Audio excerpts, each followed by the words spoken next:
ദുനിയാവിൽ നമ്മൾ നല്ലോണം നട്ടുപിടിപ്പിച്ചാൽ നാളെ എന്താണ്ടാവും? അത് ആഖിറത്തേക്ക് ഉണ്ടാവും. അപ്പോ നമ്മൾ ഇൻഷാ അല്ലാഹ് ദുനിയാവിൽ നമ്മൾ കുറേ ഇങ്ങനെ നട്ടുപിടിപ്പിക്കുകയാണ്. അല്ലാഹു സുബ്ഹാനഹു വ തആല ഖൈറും ബറക്കത്തും അല്ലാഹു പ്രദാനം ചെയ്യട്ടെ. പിന്നെ കെട്ടി മക്കൾ പ്രത്യേകിച്ച് ആമീൻ പറയാം കേട്ടോ. ഒരു ആമീന്റെ പവർ മാത്രമേ നമുക്കുള്ളൂ.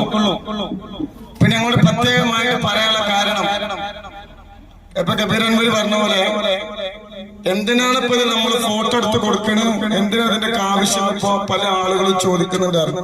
ഇപ്പൊ എന്നോട് ഇന്ന് ഒരാൾ വിളിച്ച് ചോദിക്കാം, നിങ്ങൾ 70 എട്ടിൻകുട്ടികളെ കെട്ടിച്ചിരുന്ന ഒരു തെളിവ് എന്താ പിന്നെ അവനോട് പറയുന്നത്? ഇന്നലെ എന്നോട് ചോദിക്കാം, നിങ്ങൾ 70 കുട്ടികളെ കെട്ടിയൊക്കെ അറിയോ? എത്ര കുട്ടികളെ കെട്ടിയൊക്കെ അറിയോ? ഇല്ല, നിങ്ങൾക്കും അറിയില്ല.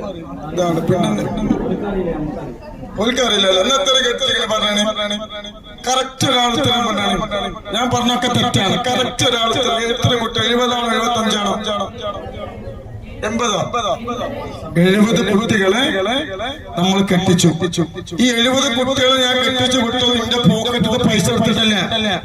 ആണോ? അല്ല, എന്നാ എന്റെ ഉണ്ട്.